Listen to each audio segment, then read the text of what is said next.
കേരളത്തിൽ സനാതന ധർമ്മത്തെ തള്ളിപ്പറഞ്ഞ ഇന്ത്യ മുന്നണിയുടെ ഭാഗമായി മുഖ്യമന്ത്രി പിണറായി വിജയൻ വാർത്തകളിൽ നിറഞ്ഞപ്പോൾ ഡൽഹിയിൽ സനാതന ധർമ്മത്തിനു വേണ്ടി കൂട്ടായ്മ തന്നെ ഉണ്ടാക്കി അതേ ഇന്ത്യ സഖ്യത്തിലെ അരവിന്ദ് കെജ്രിവാൾ. ഈ തിരഞ്ഞെടുപ്പ് കാലത്ത് കെജ്രിവാൾ കൈക്കൊണ്ട ഹിന്ദുത്വ നിലപാടുകൾ വോട്ടാകുമോ എന്നാണ് ഇനി അറിയേണ്ടത്. अब ये जो सनातन धर्म के लिए इतना बड़ा काम किया जा रहा है,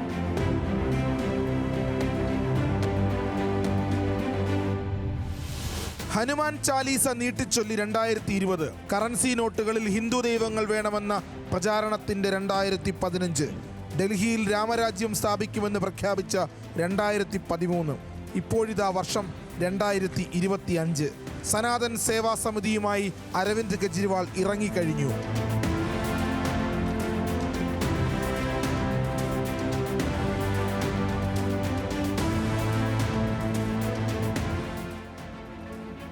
അരവിന്ദ് കെജ്രിവാളിന്റെ രാഷ്ട്രീയ ചരിത്രം അറിയുന്നവർക്ക് അത്ഭുതമോ അമ്പരപ്പോ ലവലേശം ഉണ്ടാകില്ല.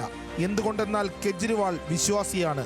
ആ വിശ്വാസം തുറന്നു പറഞ്ഞു തന്നെ പൊതുമണ്ഡലങ്ങളിൽ നിൽക്കുന്നയാളുമാണ്. अब ये जो सनातन धर्म के लिए इतना बड़ा काम किया जा रहा है, सनातन धर्म के लिए जो लोग 24 घंटे पुजारी वर्ग, संत वर्ग जो 24 घंटे काम करता रहता है,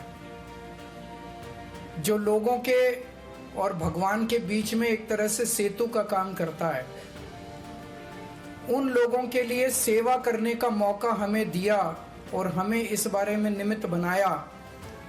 इसके लिए मैं अपने आप को और आम आदमी पार्टी को बड़ा सौभाग्यशाली समझता हूं कि भगवान ने हम लोगों को चुना.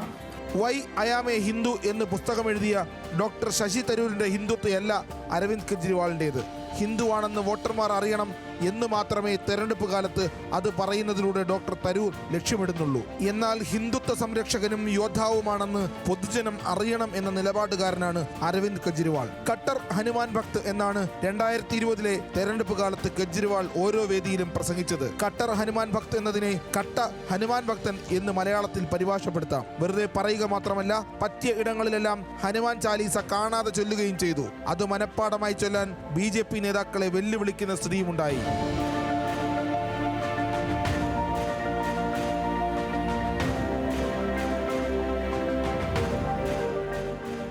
കോൺഗ്രസിനെ കുറിച്ച് ഇടത് പാർട്ടികൾ 2 ആരോപണമാണ് ഉന്നയിക്കാറുള്ളത്. ഒന്ന്, എപ്പോഴും മൃദു ഹിന്ദുത്വം പുറത്തെടുക്കുന്നു. 2, ഹിന്ദു കാർഡ് തെരഞ്ഞെടുപ്പുകളിൽ വീശുന്നു. ആം ആദ്മി പാർട്ടിയെ കുറിച്ച് പറയുമ്പോൾ സോഫ്റ്റ് ഹിന്ദുത്വ ലൈനല്ല, ഹാർഡ് ഹിന്ദുത്വ തന്നെയാണ് എപ്പോഴും മുന്നിൽ നിൽക്കുന്നത്. കറൻസിയുടെ ഒരു വശത്ത് ഗാന്ധിജി, മറുവശത്ത് ലക്ഷ്മി ദേവിയും ഗണപതിയും. ഇതായിരുന്നു 2015 റിസർവ് ബാങ്കിനോട് കെജ്രിവാൾ മുന്നോട്ട് വെച്ച ആവശ്യം. തീവ്ര ഹിന്ദുത്വ നിലപാടുള്ളവർക്ക് മാത്രം പറയാൻ കഴിയുന്നതാണ് ഇക്കാര്യമെന്നുറപ്പ്. മുസ്ലിങ്ങളും ക്രിസ്ത്യാനികളും സിഖുകാരും ജൈനരും ബുദ്ധരുമെല്ലാമുള്ള ഇന്ത്യയിലെ മറ്റുള്ളവർക്ക് വിഷമം ഉണ്ടാകില്ലേ എന്ന ചോദ്യത്തിനൊന്നും കെജ്രിവാൾ അവസരം നൽകാറില്ല. ഡൽഹിയിൽ 2013 മുതൽ അരവിന്ദ് കെജ്രിവാൾ ഭരിക്കുന്നുണ്ടെങ്കിൽ അതിനൊരു കാരണം ഈ നിലപാട് കൂടിയാണ്. 1972 തന്നെ ജനസംഘം 38% വോട്ട് നേടിയ നഗരമാണ് ഡൽഹി. അവിടെ ജയിക്കാൻ ഇതുതന്നെ വഴി എന്നാണ് ആ തിരിച്ചറിവും പ്രഖ്യാപനവും. ഇന്ത്യയുടെ മറ്റ് നഗരങ്ങൾ നോക്കുക.